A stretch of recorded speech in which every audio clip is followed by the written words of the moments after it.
അവിടെ ഇരിക്കണ കുരിപ്പ്. അതാ പറഞ്ഞു. അപ്പോ അപ്പോ അപ്പൊ രാമങ്കള അപ്പച്ചി വന്നേ. അപ്പോ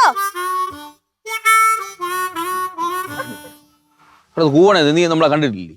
നിങ്ങൾ എന്തെങ്കിലും പറഞ്ഞ ഒരു കൊടക്കയില്ലേ? പ്രശ്നമൊന്നുമില്ലേ? കൊട പിന്നെ കൊട ഇങ്ങനെ ഇട്ടിട്ട് എന്റെ മുളക് കയറി വരട്ടെ.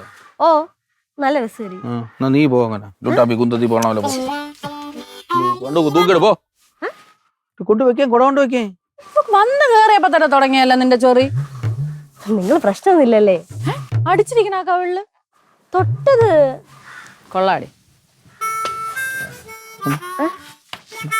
പറഞ്ഞില്ലേ വരാ. അപ്പോ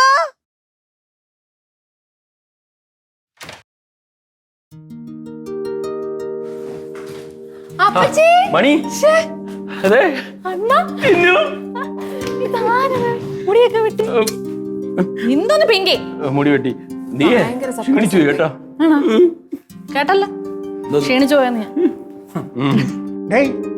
നിങ്ങളുടെ വഴക്കൊക്കെ തീർന്നാ? ഞാൻ ഇതാണ് ചേട്ടൻ ഞാൻ ഇങ്ങോട്ട് വരാത്തത്. ഈ മോനെ കണ്ട ഉടനെ ചോദിക്കേണ്ട ചോദ്യമാണ് അച്ഛൻ ഇതാണോണ്ടോ അച്ഛാ മക്കളെ തമ്മിൽ വഴക്കുണ്ടാക്കി ചോദിക്കുക ചുമ്മാ. അപ്പൊ വഴക്കില്ലായിരുന്നോ? ഞാൻ കുറച്ചു നേരം വഴക്കൂടട്ടാ എന്റെ സമാധാനത്തിന്. ഓ നിന്റെ പ്രശ്നം എന്തോന്നടേ വന്നോണോ ചൂടാവണേ? അണ്ണ പിന്നെ അണ്ണൻ ഉണ്ടാപ്പി മോളെ പിന്നെ എന്തോന്ന് പറഞ്ഞു. അവക്ക് തലയ്ക്ക് വെളിവില്ല.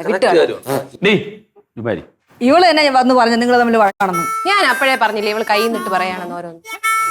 അതൊക്കെ വിട്ടടാ. പോട്ട് എനിക്ക് വിശക്കണ ഒന്നും കഴിച്ചില്ലടാ. ഇതിൽ കണ്ടി ബാഗൊക്കെ എടുത്ത് വെച്ചിട്ട് വാ. നിനക്കേ ഞാൻ നല്ല ഉള്ളിത്തീയൽ ഉണ്ടാക്കി വെച്ചിട്ടുണ്ട്. വാ നിനക്ക് ചോറ് എടുത്തരാം.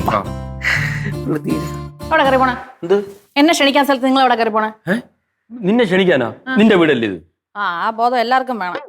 എന്തോന്ന് ചിന്നു ഇങ്ങനെയൊക്കെ? പിന്നെ അല്ലാതെ ചേട്ടനെ മാത്രം വിളിക്കുന്നു, ചേട്ടന് മാത്രം ഉള്ളി തീയൽ കൊടുക്കുന്നു. അയ്യോ ഇതൊക്കെ കാണണം. ഈ വീട്ടിൽ വരുന്ന എല്ലാവർക്കും ഇവിടെ ഭക്ഷണമൊക്കെ ഉണ്ട്. ഓ ഞാൻ ഭക്ഷണം കഴിക്കാനാണല്ലോ ഇങ്ങോട്ട് കയറി വന്നത്. ഒന്നുമില്ല. എന്തോ മോളെ ഇത്? എന്തോ മോളെ?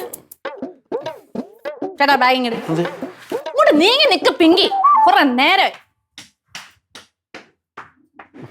ചിന്നു ചിന്നു മണി എന്റെ ഉള്ളി തീരെ ചോറ് തെറിക്കൂ. അല്ല ഇപ്പൊ ചിന്നു എന്തിനാണ് ഇവളോട് ദേഷ്യപ്പെട്ടത് മണിയോട്? അണ്ണൻ മനസ്സിലായില്ലേ? ഇല്ല. എനിക്ക് ഒന്നാണ് അണ്ണ ഇപ്പൊ പണിയൊന്നും ഇല്ല നിക്കല്ലേ. കുറച്ച് അവിടെ ആലോചിച്ചു. ആലോചിക്കാനാ? ഓ ഞാൻ പോയിട്ട് വരാം.